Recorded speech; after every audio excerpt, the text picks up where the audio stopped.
जीने का अधिकार।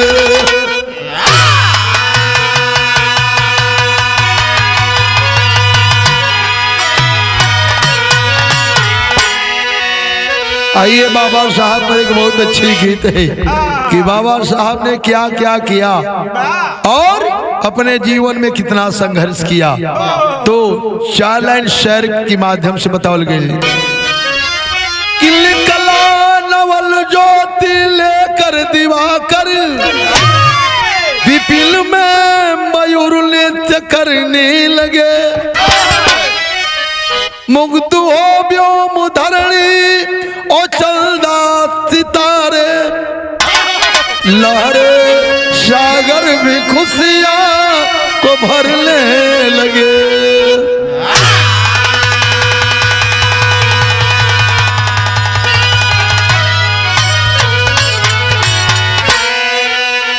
प्रफुल्लित हुआ भी ममाई का दामन, अवतरित हो के धरणी पर बाबा जी आए। राम निवास कोमल कुहकुने लगी, भ्रमर भी चमन में मधुर गीत गाए।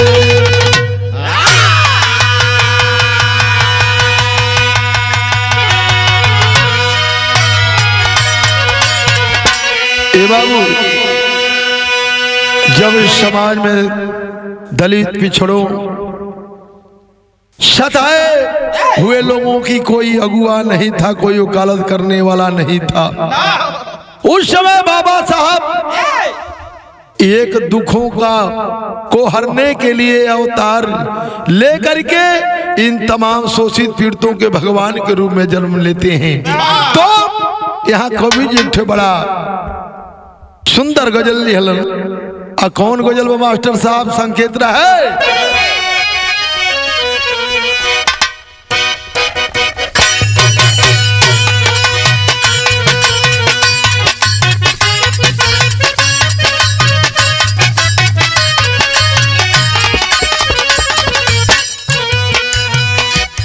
लाए हैं हम तूफान से, लाई हैं हम तूफान से, अरे किश्ती निकाल के लाए हैं हम तूफान से, अरे किश्ती निकाल के। इस देश को रखना मेरे बच्चे संभाल के।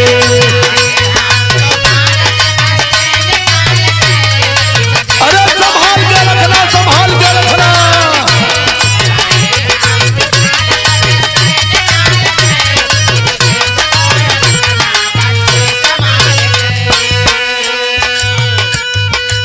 आज बाबा साहब ने जो हमको दिया है वो किसी ने नहीं दिया है। आज उन्हीं के बदौलत हर काम हो रहा है, सम्मान मिल रहा है। ऐ मेरे दलित पिछड़े भाइयों, शोषित भाइयों, मूल निवासियों, अब से जागो, आंखें खोलो, अपने हक अधिकार के लिए संघर्ष करने के तैयार हो जाओ। कहना है ये राम दुलारे यादों की ललकार है। कहना है क्या? दिल से कभी न भूलेगा, दिल से कभी न भूलेगा या शान भीम जी, दिल से कभी न भूलेगा या शान भीम जी। दलितों का बन के आए थे भगवान भीम जी।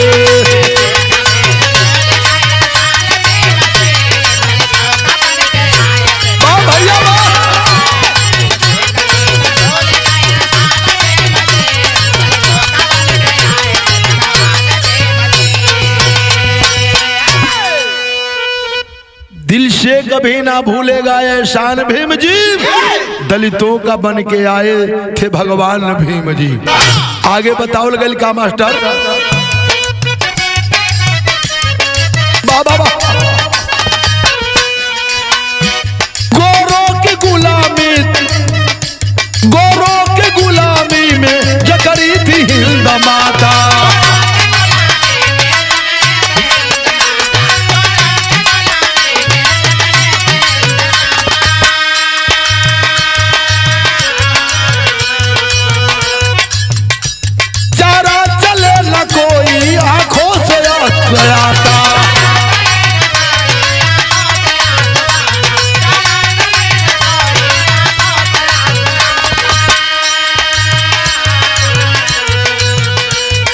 आजाद लिए रच के,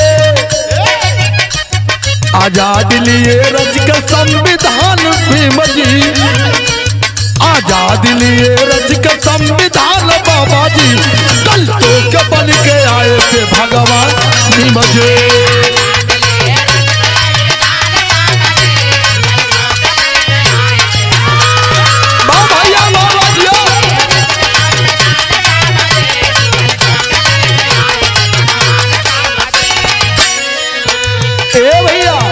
बाबा साहब दलितों के लिए भगवान बन करके आए, रालल धरती पर अधिकार दियोलन। आप देखा बाबा साहब के घेरे खातिर बड़ा कुछ साजिश भइल है ना। तो कहना है अब हाली हाली रामाबाई के मरने के बाद परेशानी होकर लगल, बाबा साहब को दूसरी शादी कराओ लो। गांधी जी नेहरू जी मिलके कैसे वो ब्राह्मण की लड़की से शादी करवाए कि हम लोग जातिवाद व्यवस्था को तोड़ना चाहते हैं और इससे समाज में अच्छा संदेश आ जाए, ऊंच नीच का खाई खत्म होगी। लेकिन हुआ क्या बाबू,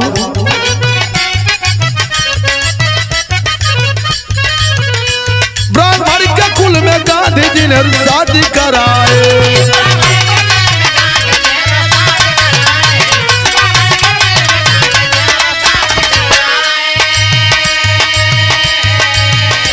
मिटेगा भेदभाव राव जी को बताए,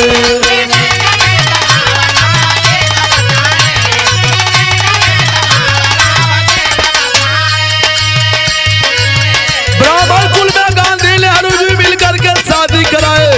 बाबा साहब को दूसरी शादी भैया लोग सुन ला कि ऐसे भेदभाव मिटी। लेकिन उसके बाद भी बाबा साहब जीवन भर झेलते रहे और संघर्ष करते रहे। कहना है फिर भी सहे वो जीवन में अपमान भीम जी, फिर भी सहे वो जीवन में अपमान भीम जी, दलितों के बन के आए थे भगवान भीम जी, फिर भी सहे के जीवन में अरे बहुत थे अरे हीरा भैया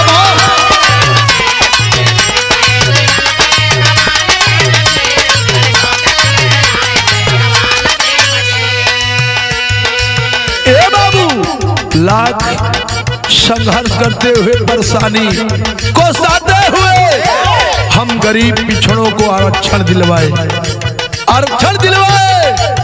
तो 27% पिछड़े वर्ग के मिलल और 22% एसी एसटी के मिलल। और बाबा साहब ने कहा कि 85% गरीब है, 85% होनी चाहिए। लेकिन आज भी दबाया गया है। तो कहना है क्या है,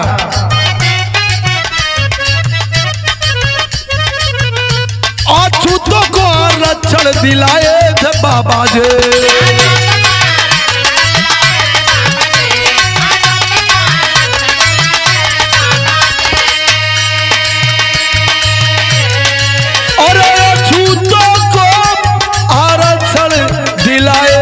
बाबा जी 1956 में पढ़ाए थे बाबा जी।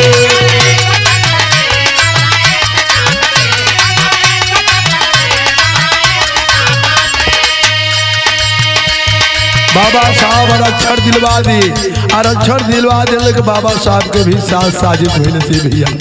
1956 की रात बाबा साहब के साथ भी घात हुआ, ये दुनिया को छोड़ करके अलविदा हो गए। तो कहना है क्या, अच्छा बना के विश्व में पहचान भीम जी, दुनिया को छोड़ के गए लेकिन दुनिया के 6 विद्वानों में 1 नंबर के विद्वान साबित हुए कि आज तक वैसा विद्वान न हुआ है। अब का जाने आगे होगा कि नहीं होगा कोई नहीं जानता। कहना है अच्छा बना के विश्व में पहचान बाबा जी, अच्छा बना के विश्व पहचान बाबा जी, कल तो के बन के आए थे भगवान बाबा जी।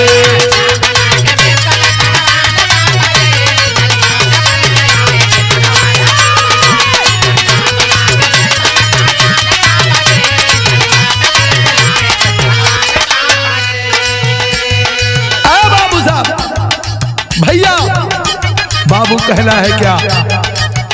14 अप्रैल के दिन माला तो सब लोग चढ़ाते हैं, सब लोग याद करते हैं, लेकिन मुंह में राम, बगल में छुरी, खाए में सतुआ लौकी पूरी। सच्चाई क्या है? कितना मानते हो? तो जानना है क्या? कहना है 14 अप्रैल हिंद में सभी मनाते हैं।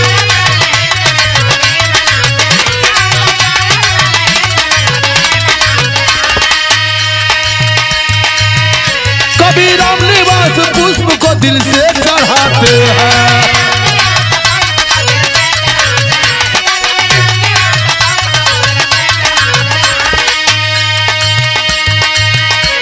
गाते हैं राम दुलारे ये गुणगान भीम जी, गाते हैं राम दुलारे ये गुणगान भीम जी, गाते हैं राम दुलारे ये गुणगान भीम जी। दलसों के बन के आए हैं भगवान बेनगे,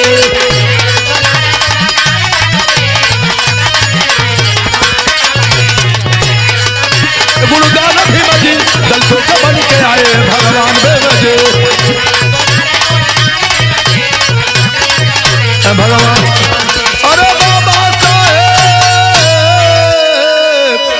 बाबा साहेब, जय भीम, जय भारत, नमो बुद्धाय।